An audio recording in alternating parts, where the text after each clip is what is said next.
السلام علیکم، میں ہوں آپ کا ہوسٹ احسن گوری اور آپ دیکھ رہے ہیں یوٹیوب چینل۔ ناظرین، آج قانونی لحاظ سے جو اسلام آباد ہائی کورٹ میں سائفر پر محفوظ فیصلہ، تفصیلی فیصلہ جاری کیا گیا، اس پر ہم بات کریں گے۔ آج پی ٹی آئی کے لیے کوئی اچھا دن نہیں تھا۔ سائفر کیس میں عمران خان کی لیگل ٹیم کو مایوسی کا سامنا ہوا۔ عمران خان کی سائفر کیس میں جو درخواست ضمانت پر محفوظ فیصلہ تھا وہ سنا دیا گیا اور تفصیلی فیصلہ جاری کیا گیا، جس میں عمران خان کی سائفر کیس میں درخواست ضمانت کو مسترد کر دیا گیا۔ اس پر ہم تفصیلی بات کرتے ہیں۔ 20 صفحات پر مشتمل یہ فیصلہ سامنے آیا ہے۔ اس میں باقاعدہ کہا گیا ہے کہ بادی النظر میں آفیشل سیکریٹ ایکٹ میں سیکشن 5 کا اطلاق ہوتا ہے، یعنی اس میں عمران خان نے اس میں باقاعدہ پوری ڈیٹیل کے ساتھ لکھا گیا ہے کہ عمران خان نے سائفر کیس کو توڑ مڑوڑ کر سائفر کو عوام کو باقاعدہ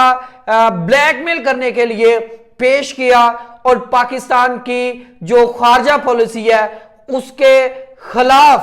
وہ تمام اقدامات کیے جس کا پاکستان متحمل نہیں ہو سکتا۔ اس کے بعد سائفر کیس کو قومی سلامتی کے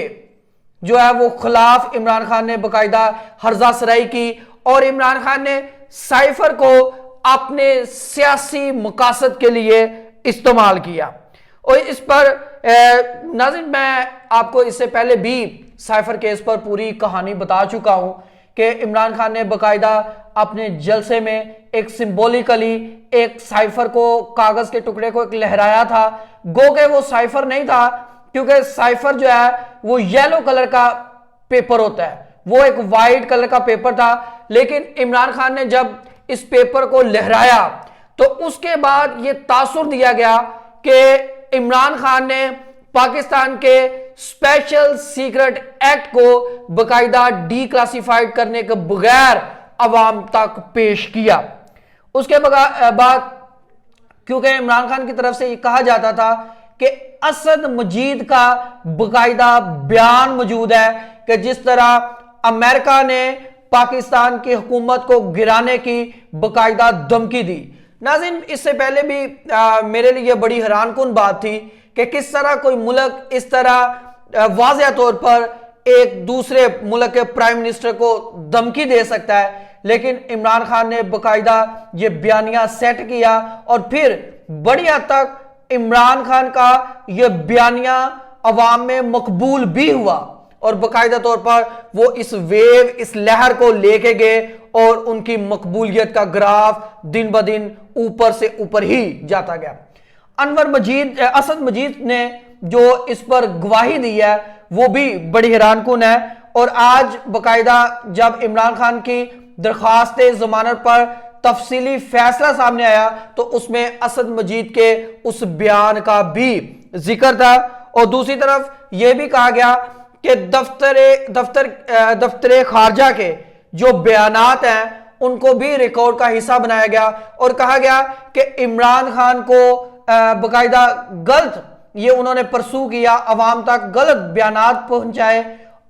پاکستان کو کسی بھی ملک سے کوئی خطرہ نہیں اور کسی بھی ملک نے پاکستان کے خارجی اور داخلی معاملات میں کوئی دخل اندازی نہیں کی۔ اس کے بعد آج جیل میں سائفر کیس میں جج ابوالحسنات ذوالقرنین نے کیس کی سماعت کی، جس میں سرکاری گواہ پیش کیے گئے، اور یہ میں ناظرین آپ کو بتاتا چلوں کہ فرد جرم کے بعد باقاعدہ پروسیڈنگ کا معاملات اگلے مراحل میں بڑھ رہا ہے، اور آج باقاعدہ جب سلمان صفدر جو عمران خان کے وکیل ہیں، جب انہوں نے باہر آ کر اس پہ گفتگو کی تو انہوں نے کہا کہ P T I chairman Imran Khan Islamabad high court کے چیف جسٹس عامر فاروق پر عدم اعتماد جو ہے وہ پہلے ہی اپنا جو ہے وہ پیش کر چکے ہیں کہ ہمیں یہ جج جو ہے چیف جسٹس عامر فاروق اسلام آباد ہائی کورٹ یہ باعث ہے اور یہ میرے خلاف ایک تعصب پھیلانے کی کوشش کر رہے ہیں، اس لیے میرے خلاف یہ فیصلے دیتے ہیں۔ اس کے بعد انہوں نے کہا یہ زیادتی ہے اور عمران خان کو سیاست سے باہر کرنے کے لیے یہ ججز کی طرف سے ایک مہم چلائی جا رہی ہے، اور ججز جو چاہتے ہیں کہ عمران خان کو باقاعدہ پاکستان کی سیاست سے باہر کیا جائے، یہ اسی کا ایک پیش خیمہ ہے، اور آج اسی کے مطابق یہ فیصلہ بھی سنایا گیا، اور عمران خان کی جو اپیل تھی سائفر کیس کو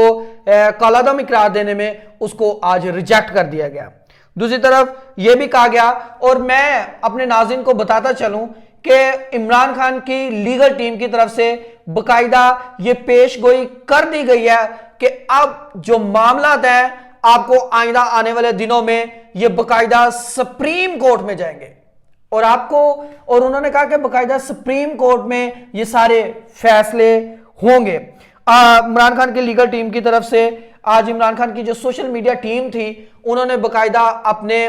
آفیشیل اکاؤنٹ سے ٹویٹ بھی کیا، اور جسٹس عامر فاروق کی طرف سے کو باقاعدہ تنقید کا نشانہ بنایا، اور کہا کہ آج باقاعدہ انصاف کا جنازہ نکالا گیا، اور جس طرح انصاف ایسا ہونا چاہیے جو نہ صرف ہو بلکہ ہوتا ہوا دکھائی بھی دینا چاہیے۔ تو پی ٹی آئی بڑی ناراض ہے جسٹس عامر فاروق سے، لیکن میں یہاں پہ ایک بات کوٹ کرنا چاہتا ہوں، یہ وہی جسٹس عامر فاروق صاحب ہے جنہوں نے توشہ خانہ ریفرنس کیس میں عمران خان کی سزا کو معطل کیا، اور پھر عمران خان کو باقاعدہ طور پر اس ٹرائل کے مرحلے سے باقاعدہ طور پر بریت بھی ملی۔ تو یہ کہنا کہ کوئی بھی جج جو ہے وہ باقاعدہ باعث ہے یا وہ عمران خان کے بارے میں تعصب رکھتا ہے، تو یہ میرے خیال میں غلط بات ہوگی۔ اس کے بعد فیض آباد دھرنا کیس،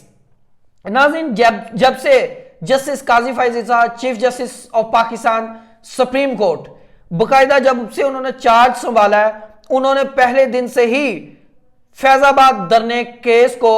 باقاعدہ آن بورڈ لیا اور اس پر تحقیقات کرنے کا حکم صادر کیا تھا۔ باقاعدہ طور پر اس پہ تحقیقات شروع ہو گئی ہے، اور ٹیم بنا دی گئی ہے جس میں ایجنسیز اور مختلف سیکٹریز اور مختلف تمام آفیسرز کو شامل کیا گیا ہے جو بلا تفریق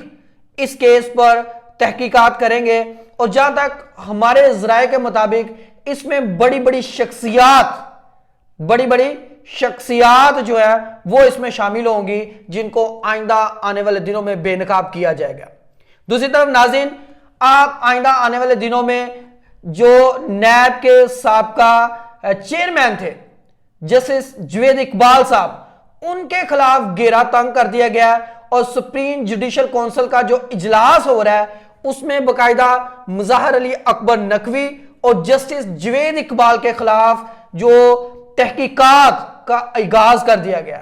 کیونکہ جسٹس جوید اقبال نے اپنے دورہ اقتدار میں جب وہ چیئرمین تھے انہوں نے بڑے بڑے بلنڈر کیے ہیں، اور باقاعدہ ان کے بارے میں تحقیقات شروع ہو گئی ہے۔ اور ناظرین، میں آپ کو ایک اور بات بتاتا چلوں کہ یہ نواز شریف صاحب کی گڈ لسٹ میں شامل تھا، وش لسٹ میں، گڈ لسٹ کہہ رہا ہوں، وش لسٹ میں یہ بات شامل تھی کہ نواز شریف صاحب باقاعدہ یہ چاہتے ہیں کہ سابقہ نیب کے جو چیئرمین جسٹس جوید اقبال صاحب ہیں ان کے اوپر کارروائی کی جائے، کیونکہ ان کی نواز شریف صاحب کی جو بیٹی مریم نواز ہے، جب چیئرمین جسٹس جوید اقبال تھے تو ان پر بڑے جو ہے ناروا سلوک کیا گیا، اور باقاعدہ پیشیاں ابھی تک نواز شریف صاحب کل ملا کر 183 یعنی 183 پیشیاں بھگت چکے ہیں نیب میں جج ارشد ملک صاحب کے سامنے اور جج محمد بشیر کے سامنے، اور آپ نے دیکھا کہ یہ اب کیس کس طرح آگے بڑھ رہا ہے۔ باقاعدہ اب دیکھا یہ جانا چاہیے یا آئندہ آنے والے دنوں میں جو ہمیں باقاعدہ پروسیڈنگ دیکھنے کو ملے گی کہ یہاں تو نیب تب غلط تھا یا نیب اب غلط ہے، کیونکہ اب تب نیب باقاعدہ ریڈ وارنٹ کی طرف جا رہا تھا، اور نواز شریف صاحب کو برطانیہ سے پاکستان لے کے آنے کی باتیں کی جا رہی تھی، لیکن اب جیسے ہی میاں محمد نواز شریف صاحب پاکستان آئے ہیں تو نیب اس پر خاموش ہے، اور نیب کہہ رہی ہے ہمارے پاس کوئی خاطر خواہ انکوائری بھی نہیں ہے، ہمیں کوئی اعتراض نہیں ہے، نواز شریف صاحب کو آپ باقاعدہ بیل دے دیں یا نواز شریف صاحب کو ان تمام ریفرنسز پہ بری کر دیں۔ دوسری طرف ناظرین، آج علیمہ خان، عمران خان کی جو بہن ہے، ان کا ایک بڑا دلچسپ بیان سامنے آیا ہے. انہوں نے حفیظ اللہ نیازی جو ابھی اپنے بیٹے احسان اللہ نیازی کی وجہ سے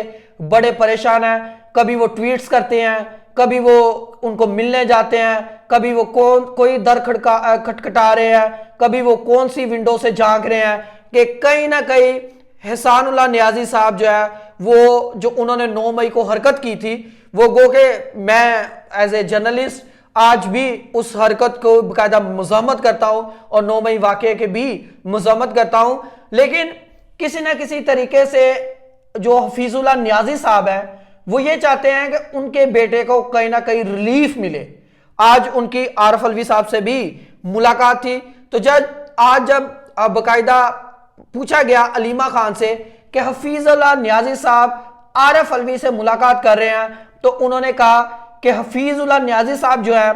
وہ نون لیگ کے کارکن ہیں یا جنٹ ہیں, تو اگر وہ ملاقات کر رہے ہیں تو یہ ان کا ذاتی معاملہ ہے. ہمارے خاندان کا, عمران خان کا یا میری بہن کا حفیظ اللہ نیازی سے کوئی تعلق نہیں ہے, اور کہیں بھی اس بات کو نہ سمجھا جائے کہ حفیظ اللہ نیازی ہمارے بہاف پہ صدر سے مل رہے ہیں. ان کی جو بھی ملاقات ہے, جو بھی انڈرسٹینڈنگ ہے, وہ اس سے ہماری پارٹی کا یا ہمارے بیانیے کا کوئی تعلق نہیں. کیونکہ یہ ایک غلط ٹائمنگ تھی علیمہ خان کی طرف سے بیان دینے کی, کیونکہ باقاعدہ ایک باپ ہوتے ہوئے حفیظ اللہ نیازی صاحب اس وقت بڑے پریشان ہیں احسان اللہ نیازی کی وجہ سے, کیونکہ جس طرح ان کو باقاعدہ منظر عام سے غائب کیا گیا, پھر ان کی پچھلے دنوں ملاقات بھی ہوئی, پھر ان کی ملاقات نہیں ہوئی, تو اس وقت حفیظ اللہ نیازی بڑے قرب میں ہیں, پریشانی کی حالت میں ہیں. لیکن علیمہ خان کا یہ بیان آنا جو ہے ایک بڑے دکھ اور افسوس کی بات ہے. اس کے بعد ناظرین آج شیخ رشید نسلی اور اصلی کی جو ہے کورٹ میں باقاعدہ سماعت ہوئی, اور شیخ رشید صاحب کا کہنا تھا کہ مجھے جس شخصیت نے جو ہے وہ باقاعدہ لے کے گئی یا جنہوں نے مجھے گرفتار کیا اس میں سی پی او راولپنڈی اور پولیس شامل ہے. میں حیران ہوں شیخ رشید صاحب کے بیان پہ. جب منیب فروخ صاحب نے ان کا انٹرویو کیا تو انہوں نے کہا جی میں ایک چلا کاٹ کے آ رہا ہوں, اور انہوں نے باقاعدہ اس بات کا بھی اظہار کیا کہ مجھے پتہ ہی نہیں ہے کچھ بھی. اور تب انہوں نے اپنے انٹرویو میں جو آج بات انہوں نے دوران سماعت کی, تب انہوں نے یہ بات قطعاً بھی نہیں کہی تھی. آج انہوں نے پھر یہ بات کی, اور آج میں حیران تھا کہ کس طرح یہ سیاستدان اپنے رنگ بدلتے ہیں, کس طرح یہ اپنی باقاعدہ ڈائریکشنز بدلتے ہیں, کس طرح وہ چڑھتے سورج کی طرح کو سلامیں کرتے ہیں. میں حیران تھا آج شیخ رشید صاحب کا فیورٹ سبجیکٹ تھا نواز شریف صاحب پر بات کرنا. آج جب ان سے پوچھا گیا, کیونکہ آپ کو پتا ہے کہ شیخ رشید صاحب جو ہے وہ ایک اچھے مقرر بھی ہیں, تو جب آج انہیں پوچھا گیا کہ نواز شریف صاحب کی واپسی ہوئی ہے, شیخ صاحب اس پر آپ کیا کہنا چاہیں گے, تو شیخ رشید صاحب نے نہ دائیں دیکھا نہ بائیں دیکھا, پلٹی کھائی اور واپس چلے گئے. میں حیران تھا شیخ رشید صاحب پر کہ شیخ رشید صاحب باقاعدہ نواز شریف صاحب پر ٹرولنگ کرتے تھے. شیخ رشید صاحب سے جب پوچھا جاتا تھا کہ بلاول بھٹو صاحب پر, تو وہ بڑے ایسے مذاقہ خیز الفاظ, بڑی ایسے میڈیا کے ساتھ جو ہے وہ ہنسی کے موڈ میں بات کرتے تھے, بلاول بھٹو کو کچھ نہ کہے. تو آج شیخ رشید صاحب باقاعدہ بات کرنے کے بغیر ہی چلے گئے, کیونکہ یہ ہوتا ہے جب آپ کا سافٹ ویئر اپڈیٹ ہوا ہو. اس کے بعد ناظرین آج عمران ریاض خان کی طرف سے ایک تصویر اپڈیٹ کی گئی, تو ایسی تصاویر آنا بڑا ایک معنی خیز ہے, اور میں نہیں چاہتا یہاں جو عمران ریاض خان کی لیگل ٹیم ہوگی کہ وہ نہیں چاہیں گی کہ اس قسم کی تصاویر سامنے آئے کہ عمران ریاض خان کے لیے پھر سے کوئی مشکلات درپیش ہو. تو اگلی خبر تک اجازت دیجیے گا. اللہ حافظ.